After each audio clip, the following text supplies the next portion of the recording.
സമാധാനം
Congratulations, Philip Matai and Manju are blessed with the twin boys last week.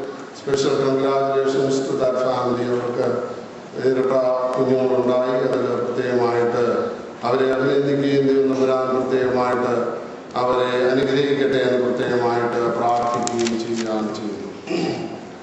A general body meeting of this parish will be held next Sunday, the 23rd April 2006, soon after the Holy Kurbana.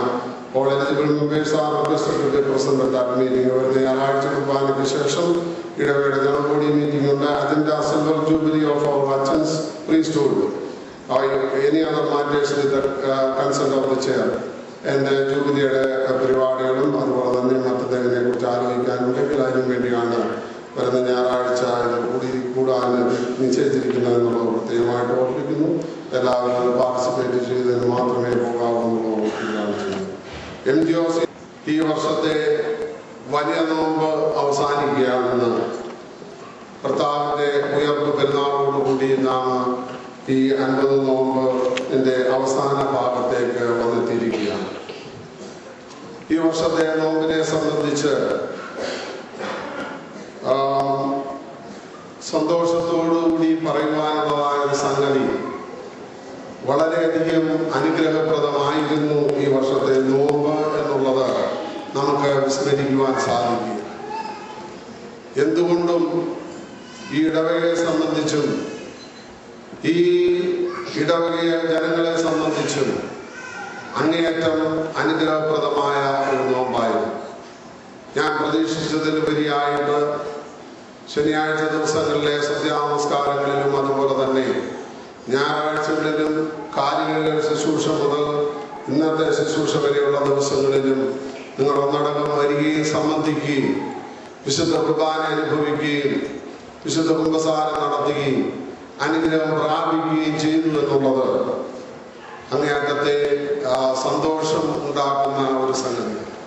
പ്രത്യേകിച്ചും ഈ ഇടവയെ നയിക്കുന്ന ബലഹീനനായ എന്നെ സംബന്ധിച്ച് പറയുമ്പോൾ എനിക്ക് അതിൽ കൂടുതലായിട്ട് സന്തോഷിക്കുവാനൊന്നുമില്ല എന്നുള്ളത് ഈ സന്ദർഭത്തിൽ ഞാൻ നിങ്ങളെ ഓർപ്പിക്കുകയാണ് ചെയ്യുന്നത്. ഈ വർഷം എന്തുകൊണ്ട് നമുക്ക് അനുഗ്രഹപ്രദമായിരുന്നു എന്നുള്ളത് ഞാൻ നിങ്ങളെ ഓർപ്പിച്ചിട്ടുണ്ട്.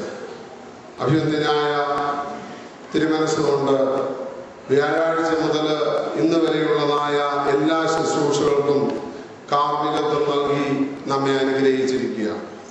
പ്രത്യേകമായിട്ടും വ്യാഴാഴ്ച വൈകിട്ടത്തെ കാലികളുടെ ശുശ്രൂഷ, അതിൽ സംബന്ധിച്ച് എനിക്ക് നിങ്ങൾക്കൊക്കെയും അറിയാം. ജീവിതം എന്ന് പറയുന്നത് ക്ഷണികമായ ജീവിതത്തിൽ നാം ഏറ്റവും താഴ്ന്ന മനോഭാവത്തോടു കൂടി ജീവിക്കുക എന്നുള്ളത് ദൈവത്തിന്റെ ഇഷ്ടമാണ് എന്നുള്ളത് നാം വിസ്മരിച്ചു പോകും. ആ കാലിക ശുശ്രൂഷയുടേതായ സ്വർഗീയമായ അനുഭൂതി, അനുഗ്രഹം ഈ ഇടവകയ്ക്ക് ലഭിച്ചു എന്നുള്ളത് ഓർക്കുമ്പോൾ ഈ ഇടവകയുടെ ചരിത്രത്തിലെ ഒരു വലിയ അധ്യായമായിട്ട് ഞാൻ അത് സ്മരിക്കുകയാണ് ചെയ്തത്. വ്യാഴാഴ്ചത്തെ ശുശ്രൂഷയില് വിശുദ്ധ കുർബാന അനുഭവത്തിനും മറ്റുമായിട്ട് 3 വൈദികര് കുർബാന കൊടുക്കാനും മറ്റുമായിട്ടുണ്ടായിരുന്നത് കൊണ്ട് നിങ്ങൾക്കൊന്നടക്കം കുർബാന അനുഭവിക്കുവാനും അധിക സമയം ഇവിടെ വെയിറ്റ് ചെയ്യാതെ കാര്യങ്ങൾ നടത്തുവാനും സാധിച്ചു. ആ വൈദികരോടുള്ളതായ നന്ദി ഞാൻ ഈ സന്ദർഭത്തിൽ രേഖപ്പെടുത്തുകയാണ്. വെള്ളിയാഴ്ചത്തെ ശുശ്രൂഷ അത് ഭക്തി നിർഭരമായിരുന്നു. ഇന്നത്തെ ശുശ്രൂഷ എന്ന് പറയുന്നത് ഈ ആഴ്ചയുടേതായ ആ ശുശ്രൂഷകൾക്കൊക്കെയും മകുടമായിട്ട് സന്തോഷപ്രദമായ ഒരു ദിവസം, കർത്താവ് ഉത്ഥാനം ചെയ്തതായ ആ ദിവസത്തെ നാം ആഘോഷിക്കുകയും ആ പുനരുത്ഥാനത്തിന്റെ അനുഭവത്തിൽ കൂടി നമ്മെ നയിക്കുകയും ചെയ്യുവാന് അഭിനന്ദനായ തിരുമേനിക്ക് സാധിച്ചു. അദ്ദേഹത്തിന് വേണ്ടതായിട്ടുള്ള ദൈവിക അനുഗ്രഹങ്ങൾ ലഭിച്ചു എന്നുള്ളതിന് നന്ദി നിറഞ്ഞ ഹൃദയത്തോടുകൂടി ദൈവത്തെ സ്തുതിക്കുകയും അഭിനന്ദനായ തിരുമേനിയോടുള്ളതായ നന്ദിയും സ്നേഹവും ഈടവയുടെ നാമത്തിലും വ്യക്തിപരമായ നാമത്തിലും ഞാൻ ഈ സന്ദർഭത്തിൽ രേഖപ്പെടുത്തുകയുമാണ് ചെയ്യുന്നത്. തിരുമേനി ഇടവയിലേക്ക് ഞാൻ ആഴ്ചയ്ക്ക് ക്ഷണിച്ചതായ സന്ദർഭത്തില് ഇടവയിലേക്ക് കടന്നു വരാമെന്ന് സന്തോഷപൂർവ്വം തിരുമേനി നമ്മുടെ ക്ഷണം സ്വീകരിക്കുകയുണ്ടായി. മറ്റിടവകളില് തിരുമേനി ക്ഷണമുണ്ടായിട്ട് പോലും ഇടവയോടുള്ളതായ താല്പര്യവും നമ്മോടുള്ളതായ വാത്സല്യവും കൊണ്ട് ഈ ഇടവയിലേക്ക് കടന്നു വരികയുണ്ടായി എന്നുള്ളതില് സന്തോഷമുണ്ട്. അടുത്ത വർഷം തിരുമേനിയെ കിട്ടിയില്ല എന്നുള്ളത് ഓർമ്മിക്കുകയാണ്. ഓൾറെഡി തിരുമേനി ഇന്നലെ മറ്റിടവക്കാരെ ബുക്ക് ചെയ്യുകയുണ്ടായി. അടുത്ത വർഷം ആശായിക്ക് അഭിനന്ദനം കൊണ്ട് കാണുകയില്ല എന്നുള്ളത് ഓർമ്മിക്കുകയാണ് ചെയ്ത് ഈ ഇടവകയില്. പ്രത്യേകമായിട്ട് ഇനിയും ഞാൻ നന്ദി പറയേണ്ടത് ബഹുമാനപ്പെട്ട സെറൂർ ദേവി അച്ഛനെയാണ്. അച്ഛന് തിരുമേനി ഏത് ഇടവകയിൽ പോയാലും തിരുമേനിയുടെ ഒരു സെക്രട്ടറി ആയിട്ട് തിരുമേനിയോട് കൂടെ വരികയും തിരുമേനിക്ക് വേണ്ടതായിട്ടുള്ള സഹായങ്ങൾ ചെയ്യുന്ന ഒരു പതിവാണുള്ളത്. അച്ഛന് ഈ വർഷം എന്നാൽ ഇങ്ങോട്ട് വരുന്നില്ല എന്ന് ഓർപ്പിക്കുകയുണ്ടായി. എന്നാൽ ബുധനാഴ്ച എന്നെ വിളിച്ച് പറയുകയുണ്ടായി, തിരുമേനി കൽപ്പിച്ചിട്ടുണ്ട് വരണമെന്നുള്ളതനുസരിച്ച് വരുന്നുണ്ടായിരുന്നു. അച്ഛനും കൊച്ചമ്മയും കുഞ്ഞും കുടുംബമായിട്ട് ഇടവേലയിൽ വരികയും ദുഃഖശനിയാഴ്ച വിശുദ്ധ കുർബാന അർപ്പിക്കുകയുണ്ടായി. അതുപോലെ തന്നെ ഇന്ന് തിരുമേനി അസിസ്റ്റ് ചെയ്യുകയുണ്ടായി. അച്ഛനോടും കുടുംബത്തോടുമുള്ളതായ നന്ദി ഞാൻ ഈ സന്ദർഭത്തിൽ ഇടവേള നാമത്തിൽ രേഖപ്പെടുത്തുകയാണ് ചെയ്യുന്നത്. സമീപ ഇടവേളയിൽ നിന്ന് വ്യാഴാഴ്ച മുതൽ അനേകം ആൾക്കാർ ഇടവേളയിൽ കടന്നു വരികയുണ്ടായി, വരികയും അനുഗ്രഹം പ്രാപിക്കുകയും ഉണ്ടായി എന്നുള്ളത് ഓർക്കുകയും അവരോടുള്ള നന്ദി ഞാൻ രേഖപ്പെടുത്തുകയും മേലിൽ ഇതുപോലുള്ളതായ സഹകരണങ്ങൾ മറ്റുള്ളവരിൽ നിന്ന് നമുക്കുണ്ടാകട്ടെ, അതിനൊക്കെ രീതിയിലുള്ളതായ ഒരിടവകയായിട്ടും ഇടവക ജനങ്ങളായിട്ടും നാം ആയിത്തീരട്ടെ. കർത്താവിന്റെ പുനരുത്ഥാനത്തിൽ നാം പുതിയ മനുഷ്യരായിത്തീരുന്ന ഒരു അനുഭവത്തിലേക്ക് നമുക്ക് കടന്നു വരുവാൻ ദൈവം തമ്പുരാൻ വേണ്ടതായിട്ടുള്ള ആ സൗഭാഗ്യം നൽകി എന്നുള്ളതിനെ സ്മരിക്കുകയും ദൈവത്തെ സ്തുതിക്കുകയും ഞാൻ സന്ദർഭത്തിൽ ചെയ്യുകയാണ്. ഒരിക്കൽ കൂടി അഭിനന്ദനത്തോടുള്ളതായ നന്ദിയും സ്നേഹവും ഞാൻ ഈ സന്ദർഭത്തിൽ രേഖപ്പെടുത്തുകയുമാണ് ചെയ്യുന്നത്.